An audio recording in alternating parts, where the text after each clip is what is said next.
আরেকটি মাসালা আসছে, সুম্মা সালুহু আনিল আজলি, তারপরে সাহাবাই কেরামগণ জিজ্ঞেস করলেন নবী সাল্লাল্লাহু আলাইহি ওয়াসাল্লাম আজল সম্পর্কে।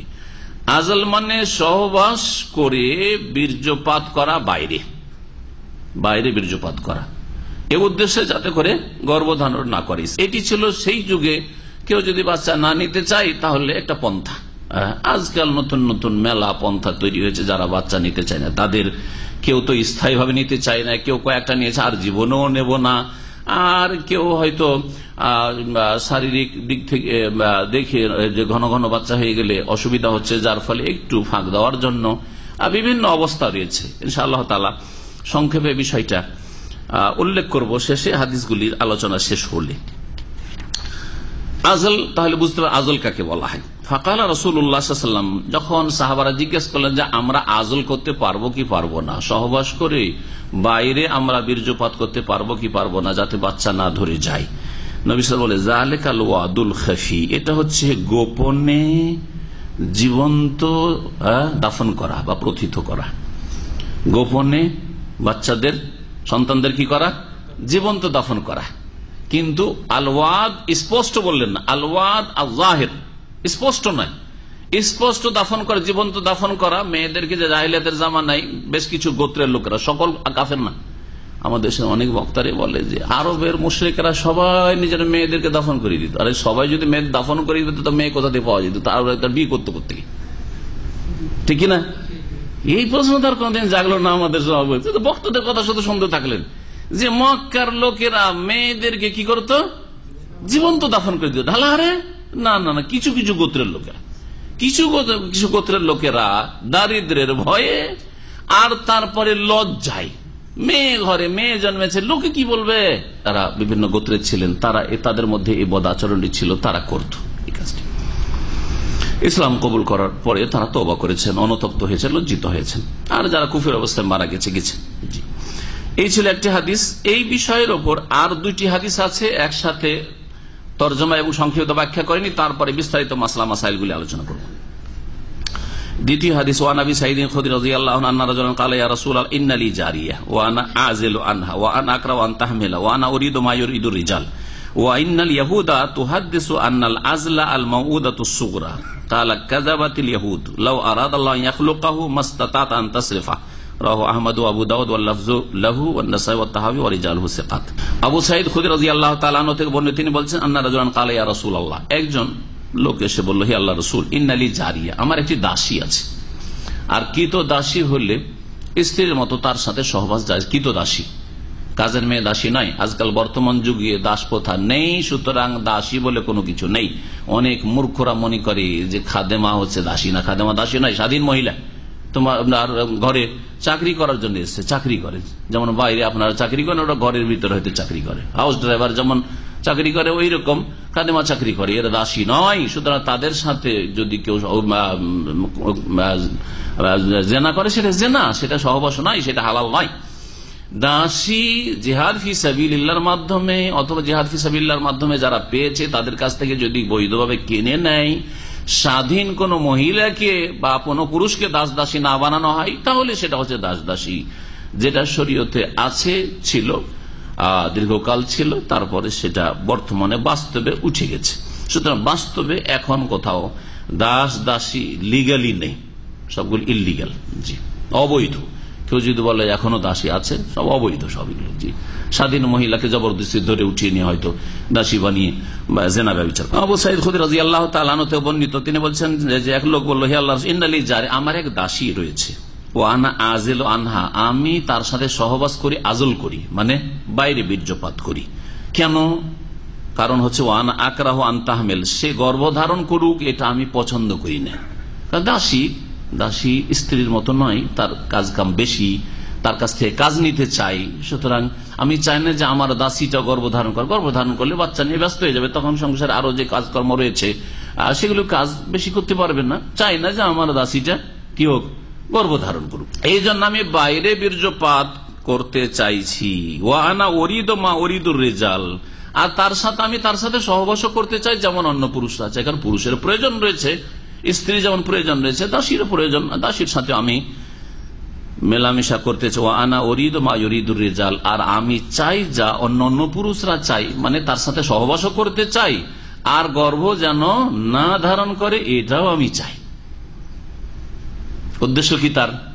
যে আমি কি আজল করতে পারবো, বাইরে বীর্যপাত করতে পারবো সহবাস করে? ওয়াইনাল ইয়াহুদা তুহাদ্দিসু, কিন্তু ইহুদিরা বলছে যে না, এটা চলবে না। আন্নাল আজলা আল মাউদাতুস সুগরা, আজল করা হচ্ছে ছোট ধরনের জীবন্ত দাফন করা, ছোট ধরনের জীবন্ত দাফন করা। কালা নবী সাল্লাল্লাহু আলাইহি ওয়াসাল্লাম উত্তরে বললেন, কাযাবাতিল ইয়াহুদ, ইহুদিরা মিথ্যা বলেছে। ইহুদিরা যে বলেছে যে এটা ছোট ধরনের জীবন্ত দাফন করা, এই কথাটি মিথ্যে কথা। কারণ লাউ আরাদাল্লাহু আন ইয়াখলুকাহু, আল্লাহ যদি চান যে কোন ছেলে মেয়েকে সৃষ্টি করবে, কোন মানুষকে সৃষ্টি করবে, আর বাপ মা যদি চায় যে আমি আসতে দেব না, ক্ষমতা নেই, ক্ষমতা নেই যে বাধা দেবে। আল্লাহ যদি চান যে কোন কাউকে সৃষ্টি করবে, মাস্তাতাত আন তাসরিফাহু, তাহলে তুমি সেটাকে রদ করতে পারবে না, ফিরাতে পারবে না, সেটাকে তুমি খণ্ডন করতে পারবে না।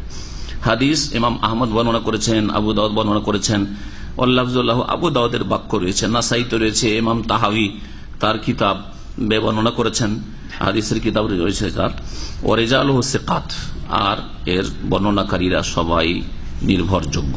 হাদিস হচ্ছে সহিহ। আগের হাদিসটি সহিহ মুসলিমের ছিল। তৃতীয় একটি হাদিস আজল সম্পর্কে রয়েছে, তারপর ইনশাআল্লাহ বিস্তারিত আলোচনা করব। জাবের রাদিয়াল্লাহু তাআলা আনহু বর্ণিত, তিনি বলেন, কুন্না নাজিলু আলা আহদি রাসূলিল্লাহ সাল্লাল্লাহু আলাইহি ওয়াসাল্লাম, আমরা রাসূলুল্লাহ সাল্লাল্লাহু আলাইহি ওয়াসাল্লামের আমলে আজল করতাম, সহবাস করে কি করতাম, বাইরে বীর্যপাত করতাম। এই কথা বলছেন না যে দাসীর সাথে, তার স্ত্রীর সাথে তারা এরকম করতো, স্ত্রীর সাথে সহবাস করে বীর্যপাতটা বাইরে করতো। ওয়াল কোরআন ইয়ানজুলু, যেই সময় আমরা আজল করতাম, যেই যুগে নবী সাল্লাল্লাহু আলাইহি ওয়াসাল্লামের যুগে, সেই যুগে কোরআন অবতীর্ণ হইত। এই কথা কেন বললেন? কুন্না নাজিলু আল কোরআন ইয়ানজুলু, আমরা আজল করতাম আর কোরআন নাজিল হচ্ছে, বলার উদ্দেশ্য কি? যদি এটা গুনার কাজ হইতো বা নিষিদ্ধ হতো, তাহলে কোরআন নাজিল হচ্ছে, আল্লাহ কোরআনে আয়াত নাজিল করে দিতেন, নবী বেঁচে আছেন, যে এটা হারাম, তোমার উম্মতেরা করছে, সাহাবী সাথীরা সঙ্গীরা করছে, নিষেধ করো তাদেরকে, ঠিক না? ওয়াহির দরজা খোলা আছে, সেই সময় আমরা নবী সাল্লাল্লাহু আলাইহি ওয়াসাল্লামের জামানায় কি করেছি? আজল করেছি। ওয়ালাউ কানা শাইয়ুন ইয়ানহা আনহু, সেটা যদি এমন কিছু হইতো, এমন বিষয় হতো যে তা থেকে নবী সাল্লাল্লাহু আলাইহি ওয়াসাল্লাম নিষেধ করেছেন, লানাহানা আনহুল কোরআন, তাহলে কোরআন এতে থেকে বারণ করে দিত, কোরআনে আয়াত নাযিল হয়ে যেত, অথবা রাসূলুল্লাহ সাল্লাল্লাহু আলাইহি ওয়াসাল্লামের কাছে অন্য ওহী হয়ে যেত। নবী সাল্লাল্লাহু আলাইহি ওয়াসাল্লাম কোন খুতবায় আলোচনায় বলে দিতেন যে কিছু কিছু লোকেরা তোমাদের মধ্যে আজল করছে, যেটা জায়েজ নয়, সাবধান হয়ে যাও, করিও না। হ্যাঁ, এরকম হয়েছে অনেক ক্ষেত্রে, কোরআনে আয়াত নাযিল হয়নি, কিন্তু নবী সাল্লাল্লাহু আলাইহি ওয়াসাল্লাম সতর্ক করে দিয়েছেন। জি, মুত্তাফাকুন হাদিস, বুখারী মুসলিমের। ওয়ালে মুসলিমের আর সহিহ মুসলিমের রয়েছে, ফাবালা যালিকা নবী আল্লাহ সাল্লাল্লাহু আলাইহি ওয়াসাল্লাম, আমরা যখন নবী সাল্লাল্লাহু আলাইহি ওয়াসাল্লামের আমলে আজল করতাম, বাইরে বীর্যপাত করতাম সহবাস করে, এই সংবাদটি নবী সাল্লাল্লাহু আলাইহি ওয়াসাল্লামের কাছে পৌঁছে গেল যে কিছু সাহাবীরা এরকম করছে। ফালাম ইয়ানহানা আনহু, তখন নবী সাল্লাল্লাহু আলাইহি ওয়াসাল্লাম আমাদেরকে এই কাজ থেকে নিষেধ করেন নাই, এই কাজ করতে নিষেধ করেন নাই, নবী সাল্লাল্লাহু আলাইহি ওয়াসাল্লাম নিষেধ করেননি। তাহলে কি জায়েজ কিনা? জায়েজ। জায়েজ না নাজায়েজ, এই মাসলাটি শুনিয়ে দিই, আর তারপরে এই হাদিসগুলি থেকে যেসব মাসলা মাসাইল ইস্তেমবাত হয় সেগুলি শোনাবো।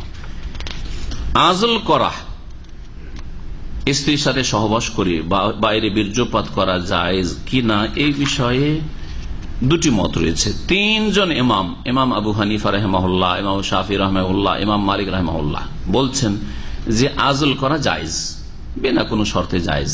স্ত্রী অনুমতি দিক আর নাই দিক, স্ত্রী বলুক আর নাই বলুক, স্ত্রীকে জিজ্ঞাসা করার কোনো প্রয়োজন নেই, আজল করা জায়েজ রয়েছে। বলছেন যে হাদিসগুলি এখন আলোচনা আসলো, এরকম বেশ কিছু হাদিস রয়েছে যে হাদিসগুলি জায়েজ স্পষ্ট করে, সেই হাদিস আমল করে আজল করা জায়েজ। ইমাম আহমদ রহমতুল্লাহ আলাইহি বলছেন যে আজল করা আসল হচ্ছে যে না জায়েজ, হারাম, তবে স্ত্রী যদি অনুমতি দেয়, স্ত্রী যদি অনুমতি, ইল্লা ইযা আযানাতি যাওজাতুল মুশারিকাতু লিযাওজি ফিল লাযযাতি ওয়াল ওয়ালাদ, কারণ স্ত্রীর দুটি অধিকার রয়েছে, একটি সন্তান নেওয়ার অধিকার, যেমন আপনি স্বামী, আপনার ছেলে মেয়ে নেওয়ার অধিকার রয়েছে, তেমনি আপনার স্ত্রীর ছেলে মেয়ে নেওয়ার অধিকার রয়েছে। অনেকেই যারা দুটো তিনটা বিয়ে করে, বয়স একটু বেশি হয়ে বিয়ে করেছে, একটা দ্বিতীয় বিয়ে তৃতীয় বিয়ে, ভাবছে যে আগের স্ত্রী থেকে তো বাচ্চা ছেলে মেয়ে যথেষ্ট আছে, এখন এটাকে এমনি রাখি, শুধু বাচ্চা কাচ্চা নেব না, আর এইটাকে রাখি নিজের সম্ভোগের জন্য। সম্ভোগের জন্য হইতে পারে না, পারে না। এই ক্ষেত্রে ন্যায্য অধিকার রয়েছে এই স্ত্রীরও যে আমি তোমাকে বিয়ে করেছি শুধু তোমার সাথে এইসব ফুর্তি আমোদ ফুর্তির জন্য না, বাচ্চা নেব, আমি বাচ্চা নেব, অধিকার রয়েছে। ইমাম আহমদ রহমতুল্লাহ বলছেন, স্ত্রী যদি অনুমতি না দেয় আজল করার, বাইরে বীর্যপাত করার, তাহলে স্বামীর জন্য আজল করা হারাম। এই একটা ছেলে মেয়ে নেওয়ার অধিকার স্ত্রীর, আর আরেকটা হচ্ছে সম্ভোগের অধিকার। পূর্ণ যেমন সম্ভোগের অধিকার স্বামীর রয়েছে, তেমনি পূর্ণ সম্ভোগের অধিকার স্ত্রীর রয়েছে। আজল বাইরে যদি বীর্যপাত করা হয় তো পুরোপুরি তৃপ্তি লাভ নাও হইতে পারে, পুরোপুরি তৃপ্তি লাভ নাও হইতে পারে, আর এটাই সম্ভাবনা বেশি। যার ফলে যতক্ষণ পর্যন্ত স্ত্রী অনুমতি না দিচ্ছে, স্ত্রীর অনুমতি দেওয়া মানে তার হক থেকে সে কি করছে, ডিসকাউন্ট করছে, যে অসুবিধা নেই, অসুবিধা নেই, তখন জায়েজ হবে। জি, আল্লাহু আলাম। কোন মত নেবেন আপনারা? জি হ্যাঁ, লাকুম দীনুকুম ওয়ালিয়া দিন। এই হাদিসের মধ্যে একটি হাদিসে বলা হয়েছে যে 888 নম্বর হাদিস, যাতে রয়েছে জোজামা বিনতে ওয়াহাব, ওয়াহাবের মেয়ে জোজামা, নবী সাল্লাল্লাহু আলাইহি ওয়াসাল্লাম বলেছিলেন সহিহ মুসলিমের হাদিস, যালিকাল ওয়াদুল খাফি, এই আজল করা, বাইরে বীর্যপাত করা হচ্ছে গোপনে সন্তানকে কি করে দেওয়া, দফন করে দেওয়া, বা হালকা খাফি মানে হালকাও বলতে পারেন, হালকা দফন করে দেওয়া, স্পষ্ট দফন করা নয়, কিন্তু হালকা দফন করে দেওয়া যেন, মানে বাচ্চাটা হয়তো ধরে যেত, ভিতরে বীর্যপাত হলে ধরতে দিলেন না। নবী করিম সাল্লাল্লাহু আলাইহি ওয়াসাল্লাম এটাকে আল ওয়াদুল খাফি বলেছেন, অথচ জানলেন যে জায়েজ। 3 ইমামের কাছে জায়েজ, বিনা শর্তে জায়েজ, আর ইমাম আহমদের কাছে স্ত্রী যদি অনুমতি দেয় তাহলে জায়েজ। অথচ নবী সাল্লাল্লাহু আলাইহি ওয়াসাল্লাম কি বলেছেন, এটাকে গোপনে বা হালকা জীবন্ত দাফন করা বলেছেন, আল ওয়াদুল খাফি বলেছেন। ওয়াদ কাকে বলা? হুয়া দাফানুল বিনতে হাইয়াতান, জীবন্ত মেয়েকে দাফন করাকে ওয়াদ বলা হয় আরবিতে। মাটিতে পুঁতে, যে মাটি চাপিয়ে দেওয়া তার উপর। ওখানে আদাতুন জাহিল, এটি জাহিলিয়াতের যুগের বদভ্যাস ছিল। ওয়াল ওয়াদু হারামুন, জীবন্ত দাফন করা হারাম। ওয়াল আজলু ইউসবিহুল ওয়াদা মিন হাইসু ইতলাফি নুতফাতিন খাফিয়াতিন ইনদাহা ইস্তিদাদুল লিনুমুই লিতাকুনা ইনসানান। নবী করিম সাল্লাল্লাহু আলাইহি ওয়াসাল্লাম আজল করাকে, বাইরে বীর্যপাত করাকে ওয়াদ, এই জীবন্ত দাফন করা এক ধরনের হালকা খাফি কেন বললেন? এই দিক থেকে যে জীবন্ত দাফন করলে একজন মানুষকে কি করলেন, আপনি মেরে ফেলে দিলেন, ঠিক না? আর আপনি আজল করলেন, বাইরে বীর্যপাত করলেন, এতে করলেন কি, শুক্রবিন্দুকে আপনি নষ্ট করলেন, শুক্রকে, বীর্যকে আপনি নষ্ট করলেন, যাতে একটা গর্ভধারণের কি ছিল, যোগ্যতা ছিল, গর্ভধারণের যোগ্যতা ছিল এবং তার মাধ্যমে সম্ভাবনা ছিল, এটাকে আপনি নষ্ট করলেন। এই দিক থেকে একটু কি আছে, সাদৃশ্যতা আছে। এই সাদৃশ্যতার কারণে ওয়াদ বলেছেন লা মিন হাইসুল হুকমে আল্লাযী হুয়া কাতলুন নাফসিল মাসুমা।